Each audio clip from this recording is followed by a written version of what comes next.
자, 우리가 인생에서 하는 경험에는 양면성이 있습니다. 부정적인 경험은 마음을 닫게 만들고 진실을 오해하게 하고, 그리고 내가 부정적인 경험을 한 그 영역에서는 대개 성장이 멈추죠. 더 이상 그 부분으로는 나아가질 못합니다. 반면에 긍정적인 경험, 좋은 경험은 마음을 열게 하고 오해를 풀고 진실에 다가서게 하며 계속해서 성장할 동력을 제공합니다. 하나님의 은혜 안에서 우리에게 주시는 바른 신앙 경험도 그렇습니다. 잘못된 길에서 돌이켜서 바른 길로 향하게 하고, 정말 좀처럼 벗어나기 힘든 어떤 우리의 편견을 그 은혜의 경험이 깨뜨리죠. 그래서 막혀있던 곳에서 한 걸음 나아갈 수 있는 힘을 줍니다. 또는 우리가 이미 말씀을 통해서 알고 있던 진리를 이 은혜의 경험을 통해서 더 확신하게 되죠. 우리가 체험적으로 알았다라고 고백하잖아요. 사도들에게도 이런 일이 있습니다. 사도 베드로뿐 아니라 12사도들이 3년 동안 예수님께 동고동락하며 배우고 오순절날에 성령으로 충만함을 받았음에도 불구하고, 그리고 그 이후에 정말 성령 충만한 가운데 사역을 했으면서도 그들도 이스라엘 사람들인지라 유대인인지라 아직 이방인에 대한 편견이 있어서 예수님이 분명히 성령 임하시면 예루살렘과 온 유대와 사마리아와 땅 끝까지 이르러 내 증인이 되리라고 말씀하셨건만, 그 말씀이 의미하는 바가 이방인에게도 복음을 전해야 된다 라는 말로 이해하지를 못했어요. 계속 유대인들에게만 복음을 전했습니다. 그러다가 때가 되어 하나님께서 아주 강권적으로 베드로를 로마 장교 이방인 고넬료에게 보내시죠. 그때도 하나님이 그렇게 강권하시는데도 마지못해 갑니다. 그러다가 가서 전도를 하는데, 복음을 전하는데 성령님이 임하시는 것을 보고 그제서야 충격을 받으면서, 와, 이방인도 복음으로 구원을 받는구나. 오랜 편견이 깨졌습니다. 개인적인 편견이자 민족적인 편견이 깨졌어요. 여러분, 종교개혁자 마틴 루터도 한동안 부정적인 경험에 갇혀 있었습니다. 율법을 열심히 지켜서 하나님께 인정을 받으려고 하는데, 그럴수록 양심이 살아있는 사람이라 계속 본인이 하나님의 말씀에 온전히 충실하지 못하는 것과 죄악된 생각이 마음속에서 계속 솟아오르니 갈수록 더 짓눌립니다. 그래서 루터의 마음속에는 하나님을 원하는 마음과 하나님을 증오하는 마음이 공존했어요. 오해에 갇혀있던 거죠. 그러다가 복음을 통해서 은혜를 받으니 거기서부터 정말 자기의 심령이, 영혼이 자유케 되는 경험을 합니다. 이것이 너무나 큰 일이었기 때문에 그는 이 일에 헌신하게 되고, 우리가 알다시피 오직 믿음으로 구원받는다는 진리를 앞세우면서 종교개혁운동의 선봉장이 됩니다. 여러분, 사도 바울도 그렇습니다. 사도 바울이 얼마나 공부를 많이 했습니까? 그리고 예수님으로부터 계시도 많이 받았어요. 그래서 신약 성경의 많은 부분을 기록하고 기독교 사상의 진리 체계를 놓는데 핵심적인 역할을 한 사람이죠. 근데 하나님께서 바울에게 그 사명을 맡기실 때 성경 말씀을 통해서, 계시를 통해서도 하셨지만 강렬한 은혜의 체험을 통해서도 그렇게 하셨어요. 그의 회심 체험입니다. 하나님의 원수로 교회를 열심히 박해하다가 예수님이 찾아오셔서 그를 부르신 체험이죠. 이게 사도행전에 3번이나 기록되어 있고요. 바울 자신도 그의 서신서 곳곳에 그 이야기를 하고 있습니다. 그의 극적인 회심은 그가 전했던, 그가 깨달았던 진리에 엄청난 영향을 미쳤어요. 먼저 첫 번째 영향을 미친 게 뭘까요? 당연히 구원에 대한 이해에서 그렇습니다. 사도 바울은 스스로 말하기를 율법에 나보다 열심인 사람은 없다라고 했습니다. 그리고 그거에 대해서 자긍심이 있었습니다. 그런데 그의 회심 과정에서 이게 산산조각 깨지죠. 왜요? 예수님이 찾아오셔서 알게 된 사실은 뭐냐면 내가 그동안 열심을 낸 그 모든 일들이 하나님을 정면으로 거스르며 원수로 살았다는 거예요. 그러니 하나님의 심판을 받아야 마땅한 1급 죄수입니다.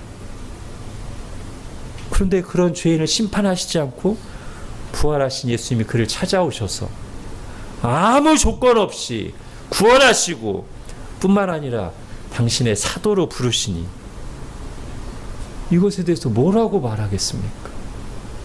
죄인에게 베푸시는 하나님의 놀라운 은혜라고 밖에는 뭐라고 말하겠습니까?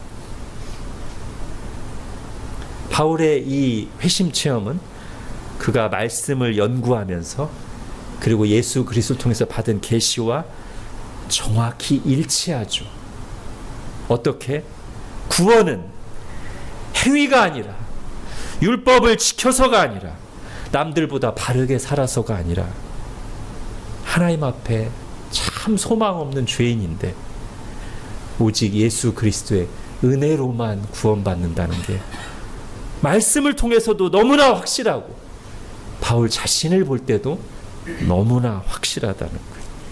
그러니까 바울이 전한 복음과 그의 삶이 조금도 분리되지 않고 일치하는 것이죠. 바울이 그의 서신서 곳곳에서 이것을 증언합니다. 여러분 핸드아웃 보십시오. 디모데전서 1장입니다. 내가 전에는 비방자요 박해자요 폭행자였으나 도리어 긍휼을 입은 것은 내가 믿지 아니할 때 알지 못하고 행하였습니다. 우리 주의 은혜가 그리스도 예수 안에 있는 믿음과 사랑과 함께 넘치도록 풍성하였도다. 미쁘다 모든 사람이 받을 만한 이 말이요 그리스도 예수께서 죄인을 구원하시려고 세상에 임하셨다 하였도다. 죄인 중에 내가 괴순이라. 이렇게 말할 수밖에 없는 거예요. 고린도전서 15장에서도 나는 사도 중에 가장 작은 자라 나는 하나님의 교회를 박해하였으므로 사도라 칭함받김을 감당치 못할 자니라. 그러나 내가 나된 것은 하나님의 은혜로 된 것이다. 자, 바울이 회심하는 과정에서 충격적으로 깨달은 진리는 구원에 대한 것만은 아닙니다. 그때 주님께서 그를 찾아오셔서 하신 말씀은 바울이 교회를 이해하는 데에도 깊은 영향을 미쳤습니다. 여러분 핸드아웃에 사도행전 9장 보십시오. 주님이 그를 찾아오셔서 뭐라고 하십니까? 시작. 땅에 엎드러져 들음에 소리가 있어 이르시되 사울아 사울아 내가 어찌하여 나를 박해하느냐 하시거니. 예, 방금 고린도서 15장에서 바울이 스스로 고백하기를 자기는 뭐 했어요? 자기는 교회를 박해했어요. 그런데 한참 교회를 열심히 박해하고 있는데 예수님이 찾아오셔서 뭐라고 하세요? 왜 나를 박해하느냐 말씀하십니다. 예수님이 박해당하고 있는 교회와 예수님 자신을 동일시하셨습니다. 교회를 자기 자신처럼 여기셨습니다. 여러분 바울이 이 말씀을 듣고 받았을 충격을 한번 생각해 보십시오. 바울이 이후에 말씀을 통해서 교회관을 형성할 때 분명 저는 이 사건이 엄청난 영향을 미쳤거나 또는 성경을 보고 이미 확립한 교회관을 훨씬 더 확신하고 깊이 이해하게 만드는 요소가 되었을 것이라고 확신합니다. 여러분 우리가 보통 이런 말 하잖아요. 하나님의 관점으로 봐라. 그죠? 예수 그리스도의 눈으로 봐라. 그게 신앙적인 안목이고 그게 바른 거잖아요. 바울이 지금 교회를 그렇게 보고 있는 거예요. 예수님의 관점으로. 예수님께서 지금 교회를 어떻게 보고 있어요? 자기 자신과 동일시해서 보고 있어요. 예수님 자신 보듯 하시고 교회를 바라보시죠. 바울이 지금 바로 그 예수님의 관점으로, 예수님이 교회를 보듯이 바울도 교회를 바라보니 교회는 뭐예요? 그리스도의 몸이에요. 그리스도께서 자기 몸처럼, 자기 자신처럼 여기시는 존재입니다. 여러분, 개역 성경에는 내 이웃을 내 몸과 같이 사랑하라라고 돼 있어요. 그래서 지금도 오래 신앙생활 하신 분들은 그 표현이 더 익숙해요. 그죠? 내 이웃을 내 몸과 같이 사랑해. 개역 개정에 이게 어떻게 바뀌었죠? 내 이웃을 내 자신같이 사랑하라고 바뀌었어요. 그러니까 내 몸이 자신으로 바뀌었어요. 그래서 저는 이게 정말 바뀌었다고 생각해서 제가 중국에 가서 강의할 때 마침 이 부분을 말할 기회가 있었어요. 그래서 우리 한글 성경에서는 내 몸이 자신으로 바뀌었는데 중국 성경은 어떤가요? 하니까 통역을 못해요. 내 몸이 자신이잖아요. 잘 보세요. 스스로 자, 몸, 신. 그러니까 내 몸이 자신이에요. 그냥 한자로 똑같아요. 그래서 통역도 중국 성도들도 자신둥절하고 있었어요. 그래서 저는 그때 그렇구나. 내 몸이 정확히 자신이라는 뜻이구나. 예수님이 교회를 자기 자신처럼 여기셨습니다. 그리고 바울은 그거를 딱 정리해서 교회는 그리스도의 몸이다 라고 얘기합니다. 어거스틴은 사도 바울의 이 교회에 대한 정리를 잘 적용해서 사도행전 9장에서 예수님이 바울을 찾아오신 장면을 이렇게 묘사했습니다. 몸이 땅에서 고통을 당하자 머리가 하늘에서 소리쳤다. 몸인 교회가 땅에서 박해를 당하니까 머리이신 그리스도가 하늘에서 바울아 바울아 네가 어찌하여 나를 박해하느냐 소리쳤다는 것이죠. 자, 이런 이해 속에서 오늘 본문을 보겠습니다. 특히 24절을 좀 집중해서 보려고 하는데요.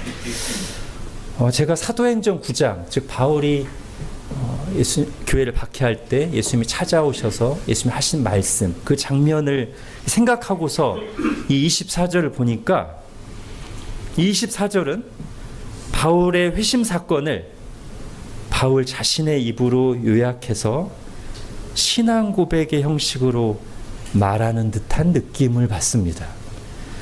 자, 사도행전 9장에 바울의 회심 사건에 어떤 내용이 있냐면 지금 방금 말한 것처럼 예수님이 교회를 자기 자신처럼 여기신 내용이 나오죠.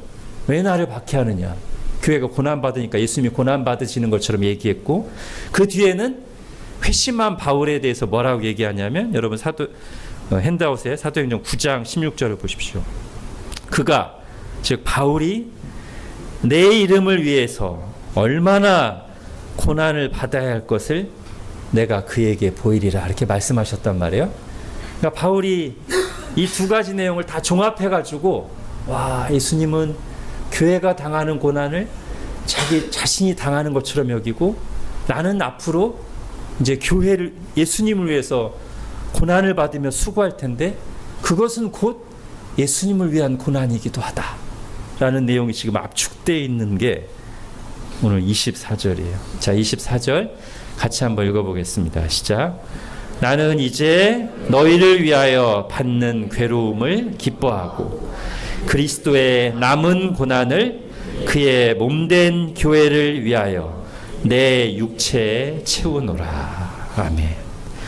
여러분, 바울이 여기서 자기 몸에 채우겠다고 하는 그리스도의 남은 고난이 뭐겠어요? 즉 그리스도께서 더 받아야 할 고난이 뭐예요? 우리를 죄에서 구원하시기 위한 대속의 고난은 분명히 아니죠. 그건 십자가에서 이미 다 받으셨잖아요. 그래서 다 이루었다 하셨잖아요. 그러니까 우리의 구원을 위해서 더 이상 보탤 게 없어요. 예수님도 우리의 구원을 위해서 더 이상 고난받을 필요가 없고, 우리도 우리의 구원을 위해서는 더 이상 고난받을 필요가 없어요. 그죠? 그럼 여기서 그리스도의 남은 고난, 즉 그리스도께서 더 받으실 고난이란 뭡니까? 지금 24절과 오늘 본문을 쭉 해석하다 보면 그리스도의 몸된 교회를 세워가기 위해서 짊어져야 할 고난을 이렇게 표현한 건데요. 근데 그 말을 바울이 그리스도의 교회를 세워가기 위해서 당하는 고난을 그리스도의 남은 고난이다 라고 표현한 것을 우리가 잘 이렇게 곱씹어 보면 그리스도와 교회의 관계에 대해서 중요한 통찰들을 얻게 돼요. 좀 집중해서 들어주세요. 어려우니까. 자, 바울이 지금 현재 교회를 세우기 위한 고난을 그리스도의 남은 고난이라고 부릅니다. 그렇다면 우리가 잘 알고 있는 이전에 그리스도께서 당하신 고난, 즉 그리스도의 십자가 고난도 누구를 위한 고난이었다는 의미가 여기 함축되어 있냐면 교회를 위한 고난이었다는 의미가 함축되어 있습니다.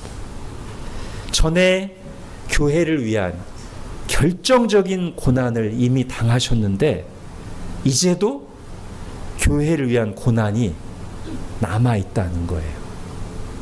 맞아요. 여러분, 예수 그리스도께서 십자가에서 당하신 고난은 교회를 위한 것입니다. 왜 그렇죠? 예수님의 대속의 고난을 통해 구원받는 사람이 누구예요? 세상 모든 사람이 구원받는 게 아닙니다. 제한 속죄 교리죠. 택한 사람들이 구원받습니다. 그럼 하나님께서 택하시고 부르셔서 예수님을 믿는 그 사람들이 누구예요? 교회예요. 그러니까 예수님의 십자가 고난은 모든 사람을 위한 고난이 아니라 누구를 위한 고난이에요? 교회를 위한 고난이에요. 그래서 바울이 또 다른 곳에서 뭐라고 표현했어요? 피로 값주고 사신 교회라고 했죠. 그죠? 예수님의 그 피값은 교회를 위해서 지불된 거예요. 자, 이제 그 연속선상에서 이전에 그렇게 교회를 위해서 결정적인 고난을 그리스도께서 당하셨는데 이제도 교회를 세우기 위해서 짊어져야 될 고난을 바울이 그리스도의 남은 고난이라고 표현하고 있습니다. 근데 이 고난을 실제로 당하는 건 누구예요? 천상에 계신 그리스도가 고난당하는 게 아니죠. 바울과 같은 사역자들이 교회를 세우면서 고난을 당하고 또 교회 자신도 세워지는 과정에서 세상으로부터 박해를 당하며 고난을 당합니다. 그런데 주님께서는 그들이 당하는 고난을 자신의 고난처럼 여기신다는 거예요.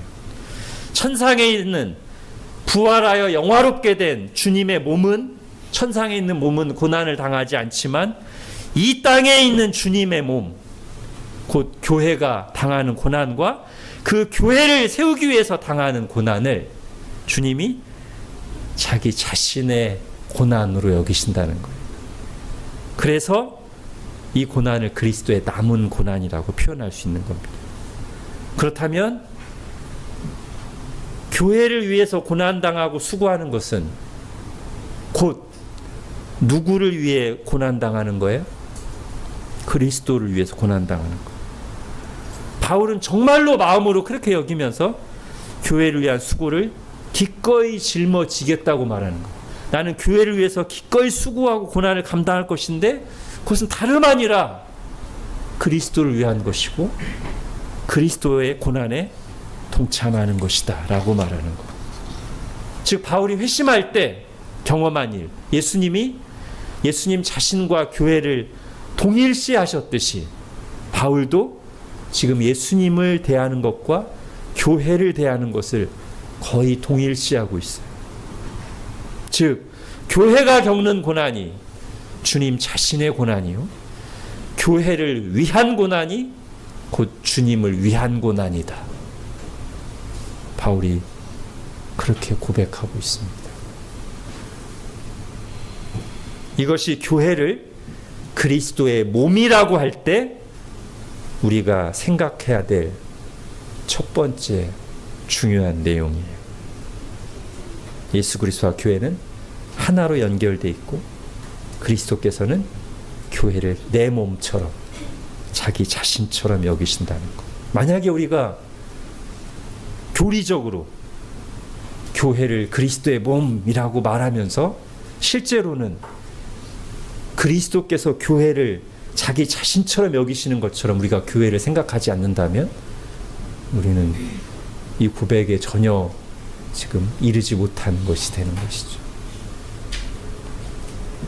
자, 두 번째, 교회가 그리스도의 몸이라는 말을 통해서 또 성경이 우리에게 가르치려고 하는 중요한 사실. 자, 교회가 그리스도의 몸이라면 이거와 짝을 이루는 건 뭐예요? 그리스도는 교회의 머리죠.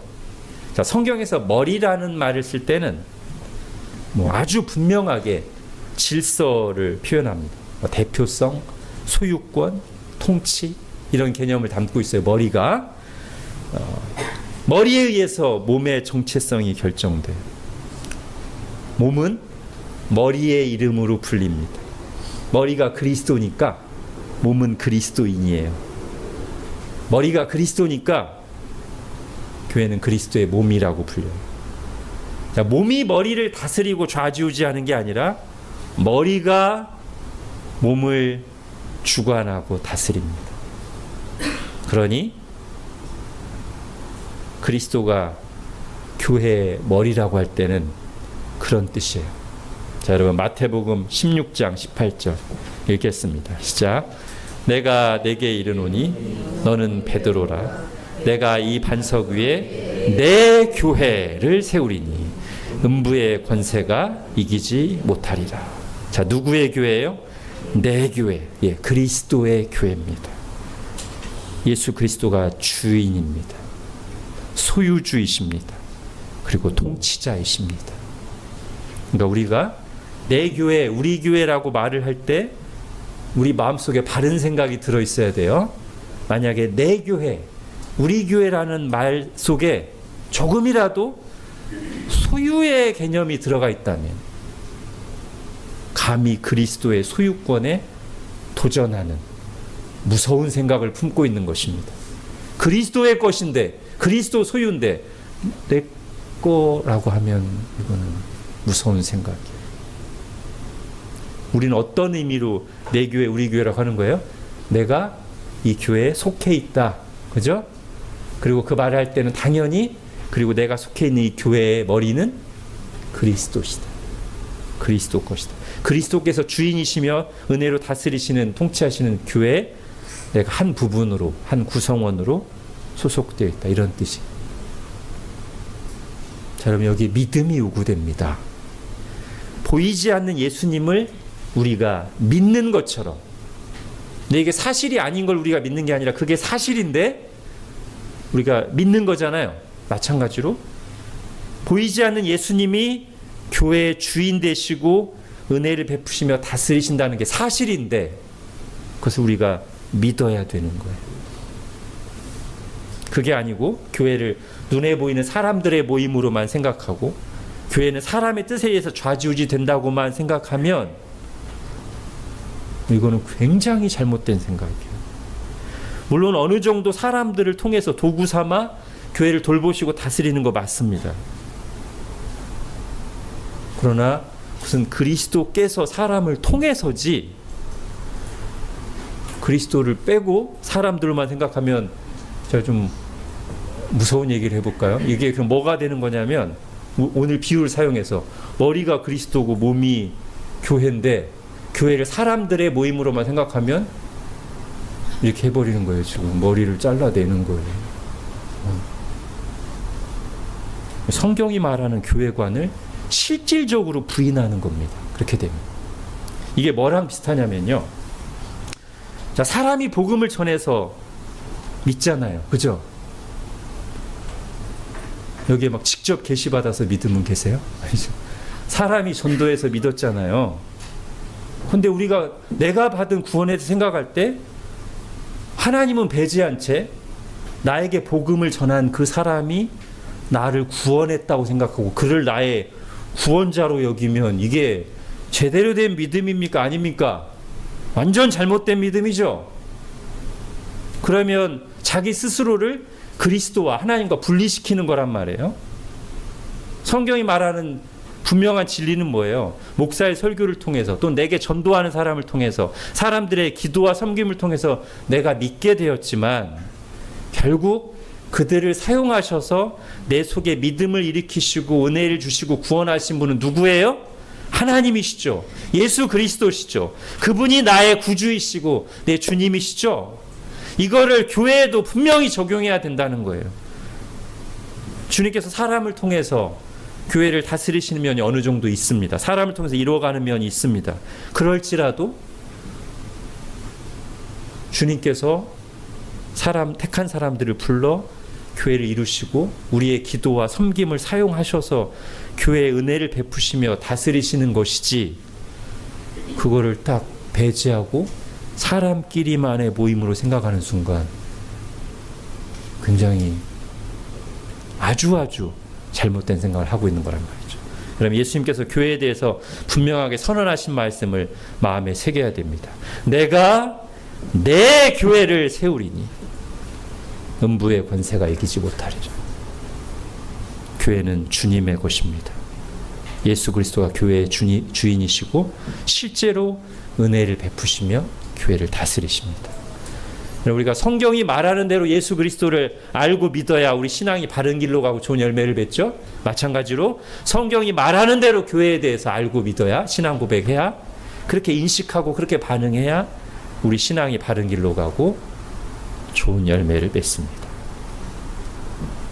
이제 세 번째, 성경이 교회가 그리스도의 몸이라고 비유하면서 가르치는 또 한 가지 중요한 사실이 있습니다. 이거는 사도신경에 나오는 거룩한 공예와 다음에 성도가 서로 교통하는 것과 해당되는 내용인데, 성도의 교제, 이것을 성경에서 이렇게 몸의 비유를 사용해서 말합니다. 여러분 핸드아웃 보십시오. 고린도서 12장, 약간 길지만 천천히 같이 읽겠습니다. 시작. 몸은 하나인데 많은 지체가 있고 몸의 지체가 많으나 한 몸임과 같이 그리스도도 그러하니라. 만일 온 몸이 눈이면 듣는 곳은 어디며 온 몸이 듣는 곳이면 냄새 맡는 곳은 어디냐. 그러나 이제 하나님이 그 원하시는 대로 지체를 각각 몸에 두셨으니 만일 다 한 지체뿐이면 몸은 어디냐. 이제 지체는 많으나 몸은 하나라. 눈이 손더러 내가 너를 쓸데없다 하거나 또한 머리가 발더러 내가 너를 쓸데없다 하지 못하리라. 몸 가운데서 분쟁이 없고 오직 여러 지체가 서로 같이 돌보게 하셨느니라.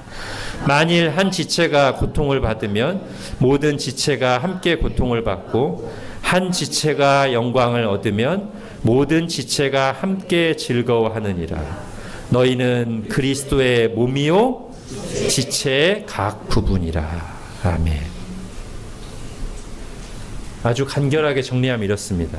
머리와, 즉 그리스도와 몸, 교회가 성령님을 통해서 신비하게 하나로 연결되어 있듯이, 이것이 눈에 보이지는 않지만 실제로 주님께서 교회의 주인이 되시고 은혜를 베푸시며 다스리시는 것처럼 몸도, 교회도 각 부분들, 각 지체들이, 신자들이 성령님을 통해서 신비하게 연결되어 있다는 거예요. 주님께서 그렇게 우리를 한 몸으로 부르셨다는 것입니다. 그러니 자꾸 오늘 무서운 얘기하는데 머리와 몸을 분리시켜도 절대 안 되지만 또 뭘 해도 안 돼요? 몸을 갈기갈기 찢어도 안 된다는 거예요. 반드시 하나로 딱 붙어 있어야 된다는 거예요. 여기 가나안 성도들이나 머리만 큰 이론가들의 사변적인 주장이 들어설 자리가 없습니다. 그들이 힘주어 주장하는 것은 이거예요. 진정한 교회는 눈에 보이지 않는 교회다. 그러니 자신들이 눈에 보이는 교회를 이루지 않고 있다 해도, 즉 교회에 출석하지 않고 있다고 해도 내게 진정한 믿음이 있다면 예수 그리스도와 연결되어 있고 바로 그 주님의 보이지 않는 본질적인 교회의 지체라고 말하는 거예요. 어떻습니까? 다 맞는 말이에요.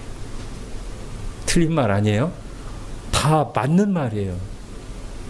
근데 뭐가 문제예요? 이렇게 말하면 동전의 앞면만 주장하는 거예요. 맞거든요. 동전의 앞면. 근데 뒷면까지 있어야 온전한 동전이 되죠. 이거는 성경에서 자기가 원하는 부분만 받아들이고 앞면만. 하나님은 분명히 뒷면도 얘기하고 있는데 그래야 온전하게 되는데 뒷면은 의도적으로 거부하는 거. 여러분 성경이 분명히 가르치는 것은 보이지 않는 교회는 반드시 보이는 교회로 드러나야 된다는 거. 막연하게 우주적인 교회, 본질적인 교회만 논할 게 아니라 실제로 날마다 모이기를 힘쓰며 예배하고 떡을 떼며 성도의 교제를 나누는 예루살렘 교회처럼 바울이 열심히 말씀을 가르쳤고 그 바울에게서 배웠고 그리고 후에는 바울을 선교사로 파송하고 바울을 위해서 기도했던 안디옥 교회처럼 그리고 고난 중에서도 복음에 참여하기 위해서 바울을 위해서 헌신하고 섬겼던 빌립보 교회처럼 실제로 교회를 이루라는 말이에요.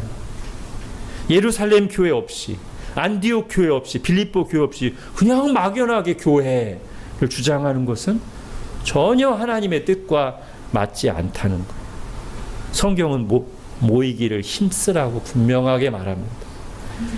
눈에 보이지 않는 형제 사랑을 이론적으로 말하지 말고 눈에 보이는 구체적인 형제를 사랑하라고 말합니다. 그럴 때 성경이 말하는 교회가 실제적으로 이루어지고 드러나기 때문입니다. 제가 가나안 성도를 비난하려고 말하는 게 아니고요. 안타까운 마음으로 얘기하는 거예요. 잠시 어려움과 사연이 있어서 방황하고 교회로부터 떨어져 있었다면 부디 주님의 마음을 아프게 하는 그 자리, 그 상태에 계속 머물러 있지 말고 속히 주님의 은혜를 구하며 말씀이 바르게 선포되는 교회를 찾아서 교회를 이루어야 됩니다. 그게 주님의 뜻이고 영적으로 사는 길입니다. 자, 이거는 이제 은사에 대한 교훈을 보면 더 분명해지는데요. 오늘 우리가 읽은 이제 고린도서 12장이 이제 은사의 맥락에서 교회를 몸으로 비유했어요. 이 말은 뭐예요? 우리 몸의 각 부분들이 각각의 기능이 있잖아요. 손은 뭐 움직이고, 눈은 보고, 심장은 혈액을 공급하고, 이 각 지체들이, 각 기관들이 제대로 몸에 붙어서 자기 역할을 해야만 몸이 살아있고 건강하고 활동할 수 있듯이 우리의 주인, 우리의 머리 대신 그리스도께서 교회에 각각의 신자들에게 은사를 섬길 수 있는 능력과 기능들을 골고루 나눠 주셨으니 각각의 신자들은 교회 공동체를 이루어서 자기에게 주신 은사를 가지고 섬기기도 하고 다른 지체에게 주신 은사를 통한 섬김을 받기도 해야 된다는 거예요.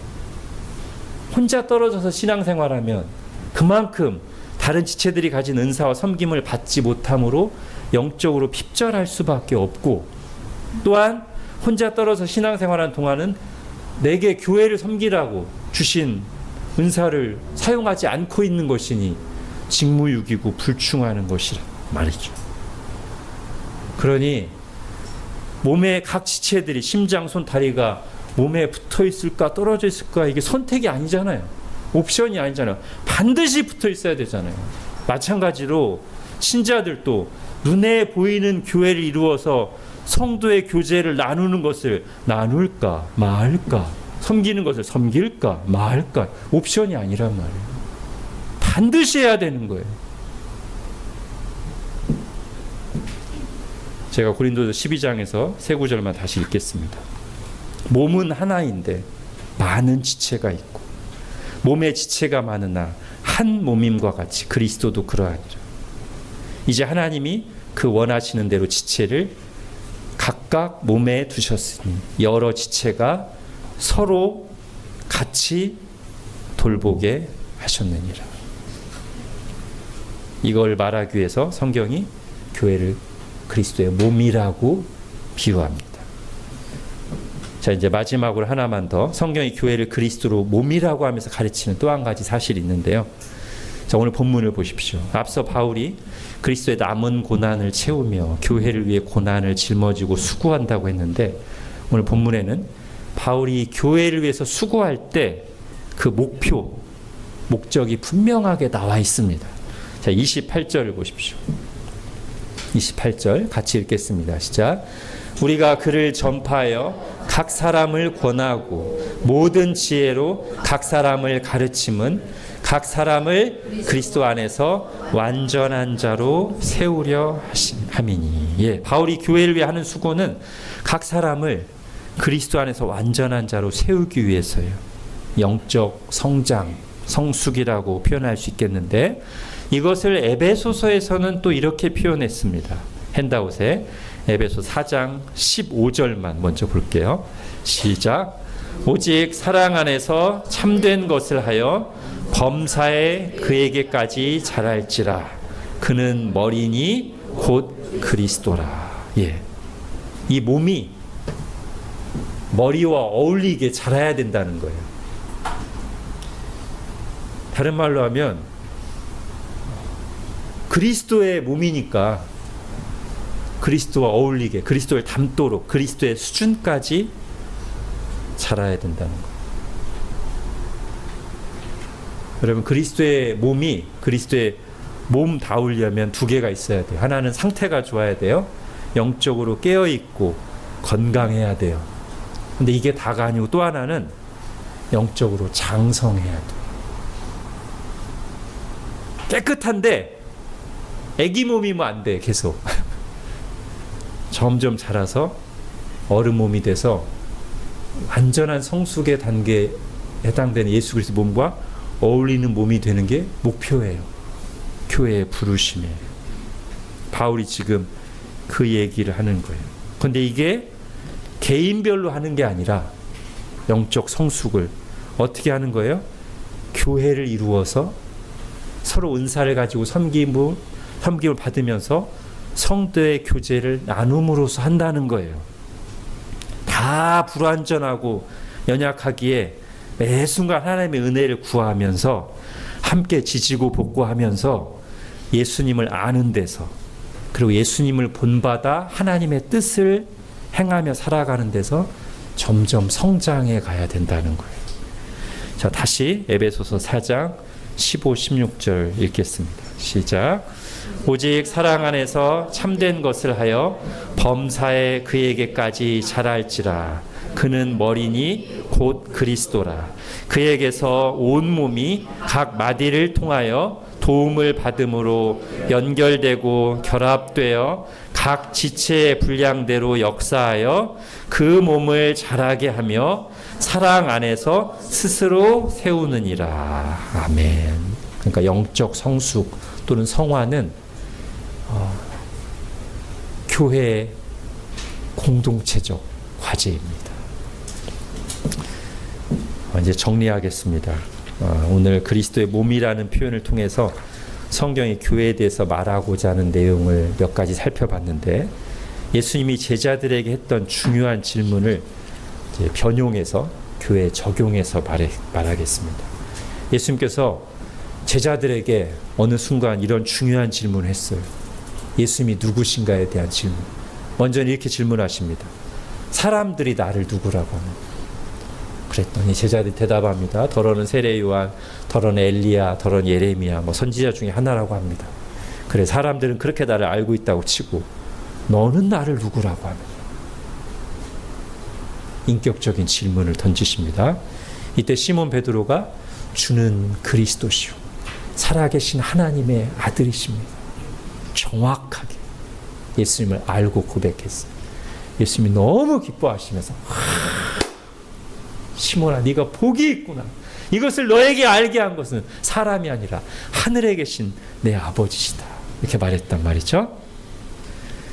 자, 앞서 우리가 첫 번째로 살펴본 내용이 예수님이 교회를 자기 자신과 동일시한다고 했잖아요. 자기 자신처럼 여기신다고 했잖아요. 그러면 우리가 예수님에 대해서 이렇게 바르게 알고 고백할 때 예수님이 크게 기뻐하신 것처럼 우리가 예수님의 자신처럼 여기시는 교회에 대해서도 우리가 성경대로 바르게 알고 고백할 때 우리 주님이 기뻐하시지 않을까요? 자, 예수님의 질문을 변형해서 요즘 사람들이 교회에 대해서 뭐라고 하느냐, 다양한 얘기가 나올 수 있겠죠. 교회에 대해서 비판도 하고 아니면 교회에 대해서 자기 이상을 말하기도 하고 교회가 이랬으면 좋겠어 말하기도 하고. 예수님이 다시 우리에게 질문하십니다. 너는 교회를 어떻게 생각하느냐? 세상이 뭐라 하든 다른 사람이 무슨 말을 하든 교회에 대해서 만약에 우리가 이렇게 고백한다면, 주님, 요즘 많은 사람들이 교회를 비난하지만 저는 주님께서 교회를 자기 자신처럼 여기신 것을 생각하며 저도 바울처럼 교회를 주님 바라보듯 하겠습니다. 어떤 사람들은 교회를 내 교회, 네 교회 하며 소유권을 주장하고 갈등하고 그래서 나뉘기도 하고 세습도 하지만, 하나님, 저는 교회를 머리 대신 주님의 것으로, 주님이 교회의 소유주이시고 주님이시고 주님께서 실제로 은혜를 주시며 다스리시는 것을 믿습니다. 요즘 세상은 개인주의 풍조로 모이는 거 잘 하지 않고 공동체를 소홀히 여기고 그렇지만, 저는 교회가 몸의 각 부분처럼 하나로 연결되어 있어서 그 은사를 가지고 서로 섬기며 함께 자라도록, 성도의 교제를 나누며 주님의 뜻을 이루어가도록 부르신 것을 제가 알고, 부족하지만 때로 힘들 때도 있지만 주님의 뜻대로 열심히 교회라는 몸을 이루어 가겠습니다 라고 우리가 마음으로부터 이렇게 믿고 고백한다면, 주님께서 네가 복이 있구나, 이것을 너에게 알게 하신 분은 사람이 아니라 하늘에 계신 내 아버지시니라 하고 기뻐하시며 우리를 칭찬하시지 않겠습니까? 우리에게 예수님에 대한, 그리고 예수님이 자기 자신처럼 여기시는 교회에 대한 분명한 성경적인 고백이 있기를 바랍니다. 기도하겠습니다. 하나님, 오늘 다시 한번 교회가 무엇인지 들었습니다. 우리가 눈에 보이는 대로 판단하고 결정을 내리기가 얼마나 쉬운지요. 그리고 그때그때 변하는 우리의 감정과 느낌대로 어떤 상대를, 어떤 공동체를 평가하고 그 공동체와 관계 맺을 때가 얼마나 많은지요. 하나님, 그런데 우리가 바로 교회입니다. 내가 바로 주님께서 내 교회라고 하신 그 교회를 이루는 지체입니다. 하나님, 바울이 교회를 바라볼 때 주님의 관점으로 교회를 바라봤던 것처럼 우리도 내 감정대로가 아니라 이 세상에 유행하는 생각대로가 아니라 주님의 눈으로, 주님이 교회를 바라보시는 그 관점으로 교회를 바라보고 주님의 뜻대로 교회를 이루어 갈 수 있도록 은혜를 베풀어 주옵소서. 예수님의 이름으로 기도합니다. 아멘.